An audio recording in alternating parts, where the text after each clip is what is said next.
আতঙ্ক বাড়াচ্ছে জিবিএস ঠেকাতে কি খাবেন কি খাবেন না এড়িয়ে চলতে হবে মাংস, ডিম, দুধ।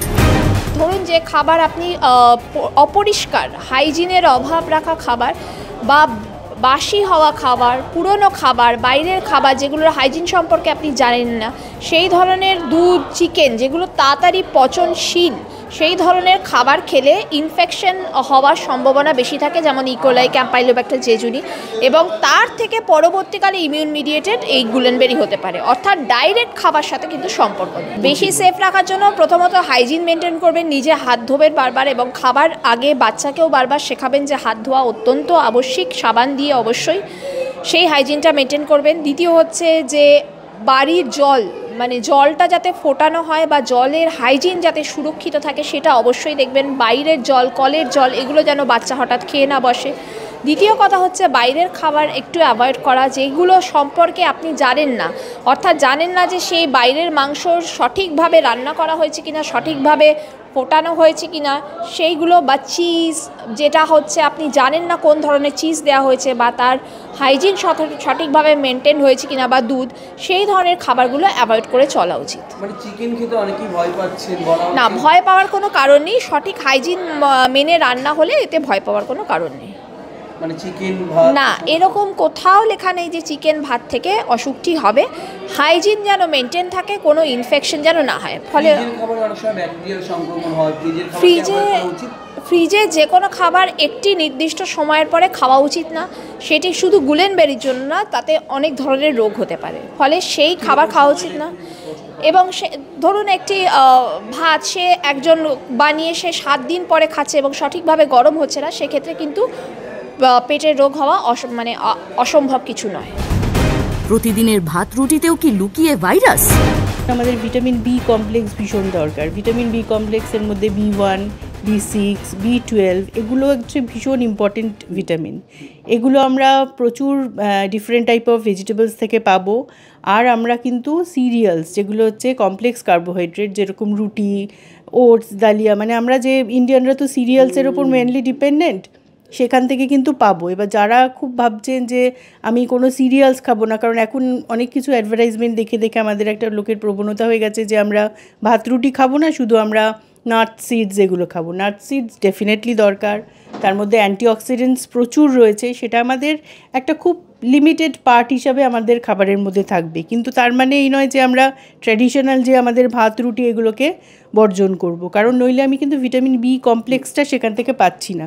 সেজন্য আমাদের যে একটা বেসিক ব্যালেন্স ডায়েট, সেইটা আমাদের প্রত্যেক দিনের খাদ্যে রাখতে হবে। আমাদের কমপ্লেক্স কার্বোহাইড্রেট রাখতে হবে, আমাদের প্রোটিন রাখতে হবে, কারণ যখন আমরা নার্ভের কথা বলছি, আমরা হাত পা তুলতে পারছি না, তখন কিন্তু মাসেলের একটা স্ট্রেংথের কথা এসে যাচ্ছে। এবার মাসেল স্ট্রেংথ আমি কোথা থেকে পাবো? আমি যদি প্রোটিন জাতীয় খাবার না খাই, তাহলে কিন্তু মাসেল স্ট্রেংথ আসবে না। ফ্যাট প্রয়োজন, কারণ আমি যে এসেনশিয়াল নিউট্রিয়েন্টসগুলো বলছি, আমাদের যে ভিটামিনসগুলো বলছি, ফ্যাট সলিউবল ভিটামিন, সেটা যদি আবার কেউ পুরো ফ্যাট বর্জিত খাবার খায়, সেই ভিটামিনগুলো আমাদের শরীরে অ্যাবসর্বড হবে না। সেজন্য একটা পুরো মিক্সড প্ল্যাটার লাগবে, যেখানে carbohydrate, protein, fat, vitamins, minerals এইগুলো থাকবে। জিবিএস এ ভরসা কোন কোন খাবার? এই যে আমি কার্বোহাইড্রেট বলছি, আমরা যেহেতু স্টেপল ফুড, যারা ভাত খায় তারা ভাত খাবে। রুটি হতে পারে, ডালিয়া হতে পারে, আপনার যে কোনো মানে আটা জাতীয় জিনিসের যে কমপ্লেক্স কার্বোহাইড্রেট আমরা যেটা পাই, আমাদের প্লেন ভাত, রুটি, ডালিয়া, ওটস, গম, এগুলো, এটা একটা পোর্শন থাকবে। এটা তো প্রত্যেকের খাবারেই থাকে, সেটাই বললাম ওই জন্যে যে এটা বাদ দিয়ে কিন্তু একটা প্রতিদিনের খাবার তৈরি হবে না।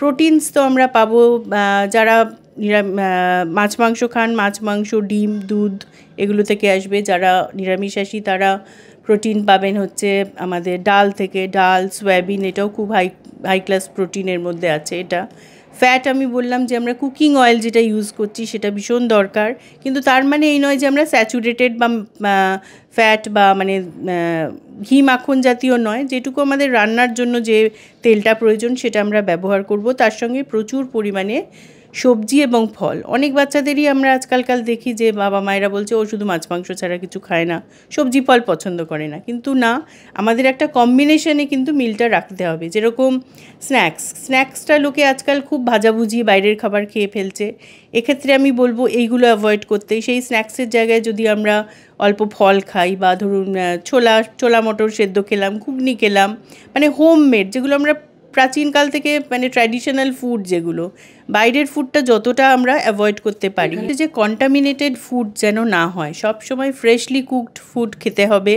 অনেক সময় দেখা যায় যে বাড়ির খাবারে হয়তো প্রবলেম হয় না, কিন্তু বাইরের খাবার ধরুন দোকান থেকে আমি একটা মাংস কিনে একটা আইটেম খেলাম, সেটা আমরা জানি না যে ওরা কতটা ভালো ধুয়েছে বা ওরা প্রপার কুক করেছে কিনা, কারণ বাইরের খাবার মাংসে কিন্তু অনেক সময় দেখা যায় যে হয়তো ভেতরটা লাল লাল হয়ে আছে, প্রপারলি কুকড হয়নি। সেই জন্য আমি সবসময় হোমমেড ফুডের ওপর জোর দেব, ফ্রেশলি মেড ফুড, মানে আমি খুব বাসি খাবার খাবো না, যেটা সঙ্গে সঙ্গে তৈরি হচ্ছে। ভাতও আমার মনে হয় গরম ভাত খেতে কোনো প্রবলেম নেই যদি আমরা না ফ্রিজে রেখে খাই।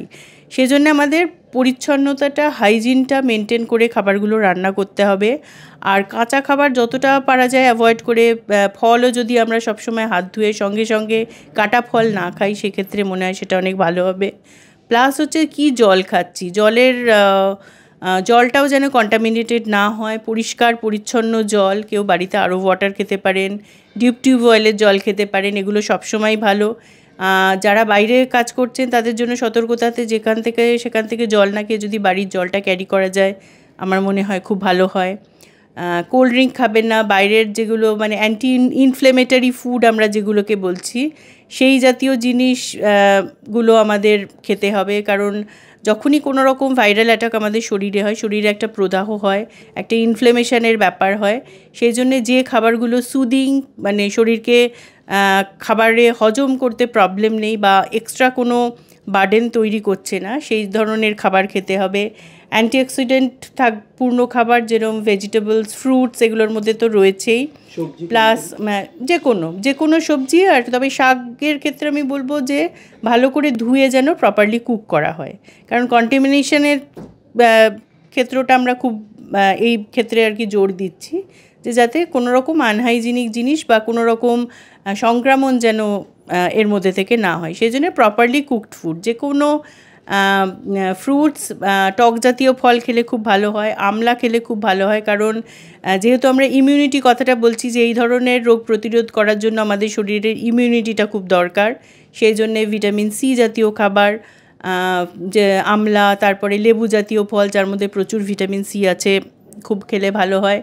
এর সঙ্গে আমি আরেকটা জিনিস বলবো, যে কেউ যদি হঠাৎ ভাবেন যে আমার ইমিউনিটির প্রয়োজন, আমি সাপ্লিমেন্ট কিনে বা বাইরে থেকে ট্যাবলেট কিনে অনেকটা ভিটামিন সি খেয়ে ফেললাম, মানে আমি খুব হেলদি হয়ে গেলাম, একদমই নয়। আমাদের শরীরের প্রত্যেকটা নিউট্রিয়েন্টের কিন্তু প্রয়োজনীয়তাটা সীমাবদ্ধ রয়েছে, তার একটা মাপ রয়েছে, RDA যেটাকে আমরা বলি, রেকমেন্ডেড ডায়েটারি অ্যালাওয়েন্স। সেইটা কিন্তু প্রত্যেক মানুষের এক একজনের এক এক রকম। এর থেকে বেশিও যদি আমরা সেটা খেয়ে ফেলি, এক্সেস যদি কোনো ভিটামিন আমরা থ্রু সাপ্লিমেন্ট বা থ্রু মেডিসিন খাই, সেটা কিন্তু শরীর অ্যাকসেপ্ট করে না। শরীরের যতটুকু প্রয়োজন সে সেটুকুই নেবে, বাকিটা বেরিয়ে যাবে।